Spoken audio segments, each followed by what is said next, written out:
Okay, since from last video, people have actually DMing me saying, bro, get a life, bro. Go groom yourself.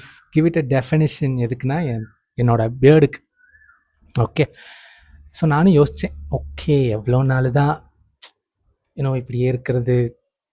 நான்லாம் முடிவெட்டுறது, தாடி shave பண்ணுறது, இதெல்லாம் monthly கூட 2 months once தான் பண்ணுவேன். But இன்னைக்கு I have decided to give myself a personal groom. இப்படிலாம் கிடையாது. பட் எனிவே இன்றைக்கி நான் முடிவெட்ட போகிறேன். அதுதான் கான்டென்ட்.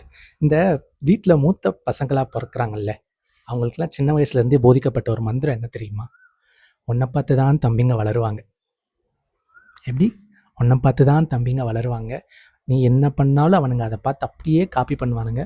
So please behave. எப்படி? பிஹேவ்.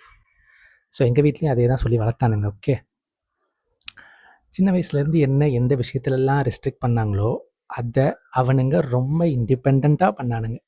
எப்படின்னா, பிடிச்ச மாதிரி ஹேர் கட் பண்ணிக்கிறது. எப்போது? ஸ்கூல் படிக்கும்போதே.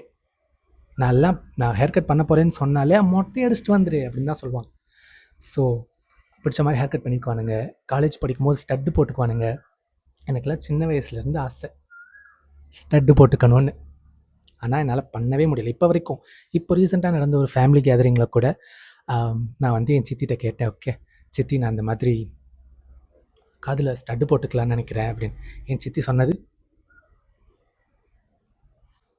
ஏன் அவனுங்களாம் பண்ணானுங்க, நான் மட்டும் பண்ணுறதுக்கு என்ன அப்படின்னு கேட்டால், என் சித்தி சொன்ன அந்த ஒரு செக்மேட், அந்த செக்மேட் பதில் என்னவாக இருந்தது அப்படின்னா, அவனுங்க தான் நாங்கள் சொல்கிறது கேட்கல, நீயாவது கேட்கணும்ல. சீரியஸ்லி. அதனால் 2026 நான் என்ன நினச்சேன்னா, ஓகே இதுக்கப்புறம் சும்மா இருக்க முடியாது, எனக்கு பிடிச்ச விஷயம் ஏதாவது பண்ணிக்கணும். லைஃப் டைமில் எனக்கு பிடிச்ச மாதிரி நான் எனக்காக செஞ்சுக்கிட்ட ஒரே விஷயம் என்னோடய ஐஃபோன் மட்டும்தான். வேறு எதுவுமே நான் எனக்காக பண்ணிக்கவே இல்லை. ஸோ இந்த 2026 நான் எனக்காக பண்ணிக்க போகிற விஷயம் எனக்கு பிடிச்ச மாதிரி ஹேர் கட் பண்ணுறது. நான் ஏன் இப்போ இதெல்லாம் சொல்லிட்டு இருக்கேன்? சிம்பிளாக ஒரே லைனில் சொல்லியிருக்கலாம்ல, ஹேர் கட் பண்ண போகிறோன்னு. ஸோ ஆமாம், ஹேர் கட் தான் பண்ண போகிறோம். போகலாம்ல, வரீங்கல்ல, வாங்க போகலாம்.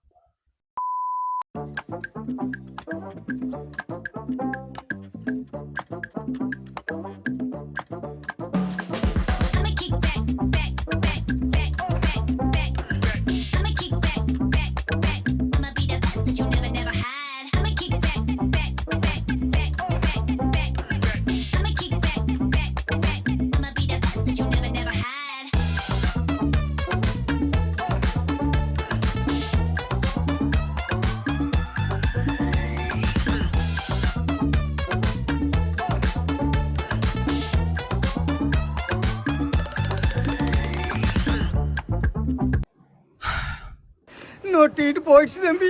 ஓகே, அவ்வளோ மோசம் இல்லை, நல்லா தான் கட் பண்ணியிருக்காங்க. நான் சொன்ன மாதிரி தான் கட் பண்ணியிருக்காங்க. ஓகே, நான் போனது என்னமோ ஒரு எனக்கு கட் பண்ணது வந்து ஒருத்தர் மலையாளி. ஓகே, ஸோ அவர்கிட்ட நான் போனதுமே தமிழ் தெரியுமா கேட்கும்போது, தமிழ் அறியாம் அப்படின்னாரு. ஸோ அதிலே தெரிஞ்சு போச்சு என்ன நடக்க போகுதுன்னு. So I had my translator with me. So அவர் வந்து நான் சூத்திரத்தை சொல்ல இவர் வந்து இடித்தார், அவர் வந்து கிண்டினார். அதுதான் நடந்தது. ஸோ நான் போய் அவர்கிட்ட என்ன சொன்னேன்னா, ஓகே எனக்கு பஸ்கட் வேணும், பட் பஸ்கட் மாதிரி இருக்கக்கூடாது, ஏன்னா பஸ்கட் கட் பண்ணால் என்ன ஆகும்னா ஃபுல்லாக போயிடும். ஸோ எனக்கு வந்து இந்த கேப்பெல்லாம் அங்கங்கே தெரிய ஆரம்பிச்சிடும், கொஞ்சம் பேட்சாக இருக்கும், வேண்டாம். ஸோ அதனால் எனக்கு கொஞ்சம் லைட்டாக இவ்வளோண்டு ஹேர் வேணும் அப்படின்னு சொல்லி நான் சொன்னேன். ஸோ அவர் வந்து ஓகே அது ஒன்றும் பிரச்சனை இல்லை, ஏன் நோக்கிக்கொள்ளலாம் அப்படின்னாரு. ஸோ ஆஹா எதுவும் நடக்க போகுதுன்னு நினச்சேன். பட் நான் என்ன சொன்னேனோ அப்படி தான் கட் பண்ணியிருக்காரு. எனக்கு செட் ஆகுதா இல்லையான்னு தெரியல, பட் எனக்கு ரொம்ப பிடிச்சிருக்கு. இதுக்கு முன்னாடி நான் இந்த மாதிரி கட் பண்ணியிருக்கேன். 2023 நினைக்கிறேன், என்னோடய பெஸ்ட் ஃப்ரெண்ட் மேரேஜ் உசிலம்பட்டியில், ஐயோ சொன்னா கோச்சுக்குவானே. ஸோ அங்கே கட் பண்ணேன். அதுக்கப்புறம் இப்போ தான் இந்த மாதிரி கட் பண்ணியிருக்கேன். அதுக்கு நடுவில் அதுக்கப்புறம் நான் மொட்டை எடுத்தேன். ஆமாம், மொட்டை எடுக்கும்போது இந்த அளவுக்கு இருந்தது, பட் இந்த ஷேப் அதுக்கப்புறம் இதெல்லாம் அந்த அளவுக்குலாம் இல்லை, பட் நல்லாயிருக்கு. இதோட போய் ஒரு ஸ்டட்டும் போட்டு வந்தால் ரொம்ப அருமையாக இருக்கும். நெக்ஸ்ட் வீடியோ அதுவாக தான் இருக்குன்னு நினைக்கிறேன், தெரியாது. ஆம், பண்ணலாம், பண்ணி பார்க்கலாம் இல்லை? ஸோ அவ்வளோதான். இது நீங்கள் தான் இன்னைக்கு கமெண்ட்டில் சொல்லணும், நல்லா இருக்கா இல்லையா? ஓகே, பாய்.